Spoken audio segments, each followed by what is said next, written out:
வணக்க மக்களே, இந்த வீடியோல இன்னைக்கான இரண்டாவது ப்ரோமோ வந்து ரிலீஸ் ஆயிருக்கு. ஸோ இந்த இரண்டாவது ப்ரோமோல மஞ்சரி, சௌந்தர்யா, ஜாக் இவங்க 3 பேருக்குள்ள ஒரு சண்டை. ஸோ ஆடியன்ஸோட அதிகமான ரியாக்ஷன் எப்படி இருக்குன்னா, மஞ்சரியா தேவையில்லாம வளர்க்குறாங்க, மஞ்சரியா தேவையில்லாம பண்றாங்க அப்படிங்கிற மாதிரி கேள்வி அதிகமா இருக்கு. கமெண்ட்ஸ்லயுமே அதான் வந்து பாத்தீங்கன்னா பதிவு பண்றாங்க. பட் அது உண்மை இல்ல, நடந்தது என்னங்க டீடைலா சொல்றேன். அதுக்கு முன்னாடி சேனல் புதுசா பாக்குறீங்க அப்படின்னா மறக்காம சேனல் சப்ஸ்கிரைப் பண்ணி வீடியோக்கு லைக் கொடுத்துங்க. நீங்க கொடுக்குற லைக் எனக்கு ஒரு பெரிய மோட்டிவேட்டா இருக்கும். ஸோ மறக்காம லைக் பண்ணிக்கோங்க. நடந்த விஷயம் என்ன அப்படின்னா, ரேங்கிங் டாஸ்க்னு ஒரு டாஸ்க். இந்த ரேங்கிங் டாஸ்கோட பவர் என்னன்னு நமக்கு தெரியும். ஆல்ரெடி இரண்டாவது வாரத்துல இந்த ரேங்கிங் டாஸ்க் வச்சு இவங்க எப்படிப்பட்டவங்கன்னு காமிச்சாங்க.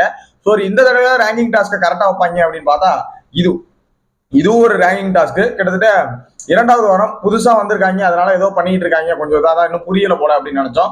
கிட்டத்தட்ட இது 9வது வாரம், கிட்டத்தட்ட பாதியை தாண்டி போயிட்டு இருக்காங்க. இப்பவுமே ரேங்கிங் டாஸ்க்னா என்ன, அதை எப்படி கொண்டுட்டு போகணும்னு தெரியாம பைத்தியக்காரங்க மாதிரி ஜனநாயக அடிப்படையிலுங்கிற மாதிரி ஓட்டு போட்டு தேர்ந்தெடுத்துட்டு இருக்காங்க. அது யார் தேர்ந்தெடுத்திருக்காங்கிறதா பெரிய காமெடி. முதல்ல வந்து பாத்தீங்கன்னா ரஞ்சித், அன்சிதா, அப்புறம் இவங்க 2 பேர் தான் முன்னாடி தேர்ந்தெடுத்து வச்சிருக்காங்க, அடுத்தடுத்து தேர்ந்தெடுத்துக்கிட்டு இருக்காங்க. அதுக்கு வந்து பாத்தீங்கன்னா இடையில மஞ்சரி வந்து இது என்ன பண்ணிட்டு இருக்கீங்க, ரேங்கிங் டாஸ்க்லாம் இப்படி கிடையாது, குறை நிறைகள் ரெண்டையுமே சொல்லணும், எல்லாத்தையும் இங்க வெளிப்படுத்தணும். அந்த ஓட்டிங் சைடுல வந்து மஞ்சரி எந்திரிச்சு ஒரு விஷயத்தை எக்ஸ்பிளைன் பண்றாங்க. அதை எக்ஸ்பிளைன் பண்ணும்போது அங்க பக்கத்துல இருக்க யாருக்குமே அதை வந்து ஒத்துக்க முடியல. மஞ்சரி பேசுறாங்க, மஞ்சரி ஏன் பேசுறாங்கன்ட்டு இவங்க சௌந்தர்யா எந்திரிச்சு அதுக்கு அப்ஜெக்ஷன் கொடுக்குறாங்க, அருண் பிரசாந்த் எந்திரிச்சு அப்ஜெக்ஷன் கொடுக்குறாரு. ஆளுக்கு வந்து ஒரு அப்ஜெக்ஷன், அதாவது ஒருத்தவங்க கொடுத்துட்டாங்கன்னு எல்லாரும் எந்திரிச்சு மஞ்சரியோட பாயிண்ட்டுக்கு அப்ஜெக்ஷன் கொடுக்குறாங்க. ஸோ இந்த இடத்துல சௌந்தர்யா அப்படின்னு தேவையில்லாம கத்துறது, இந்த மாதிரியான கேவலத்தனமான வேலை எல்லாமே பண்றாங்க. ஸோ இப்போ வந்து பாத்தீங்கன்னா நம்ம டாப் 3ல வந்து ஒரு கேங் வச்சிருந்தோம் இல்லையா, அதுல மஞ்சரி ஆட் பண்றதுக்கு இவங்களே காரணமாயிருவாங்க அப்படின்னு நான் நினைக்கிறேன்.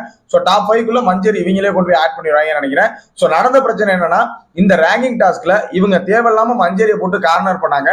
ஸோ அதனால மஞ்சரி வெளில வந்து ஏதோ பேசும்போது, சாத்தானோட பேசும்போது அப்போ போய் ஜாக்லின் ஏதோ ஒரு பாயிண்ட் கேட்கறாங்க, ஏன் இப்படி சொன்ன அப்படிங்க கேட்டிருப்பாங்க. ஸோ அதனால வந்து பாத்தீங்கன்னா இந்த பிரச்சனை வந்து ஸ்டார்ட் ஆயிருக்கும். பட் இதுல இன்னொரு விஷயம், இவங்க எல்லாமே மஞ்சரியை கார்னர் பண்றாங்க அப்படிங்கிறத புரிய வைக்கிற மாதிரி ஒரு இடத்துல ஒரு பாயிண்ட் இருக்கு. பின்னாடி தீபக் அவர்கள் வந்து ஒரு சுவாரஸ்யமா பாப்பாரு, அவரோட கண்ணுல வந்து அந்த தேஜஸ் தெரியுது அப்படிங்கிற மாதிரி பாத்தீங்கன்னா பாத்துட்டு இருக்காரு.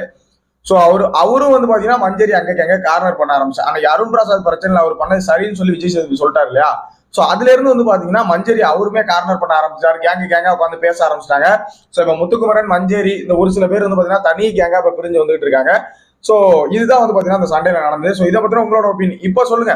மஞ்சரி தேவையில்லாம போய் உம்பு வளர்க்குறாங்களா, இல்ல அவங்க வந்து தேவையில்லாம மஞ்சரி கார்னர் பண்றாங்களாங்கிற உங்க ஒப்பீனியனை கமெண்ட்ல போட்டுடுங்க. நெக்ஸ்ட் வீடியோ மீட் பண்றேன். தேங்க்யூ.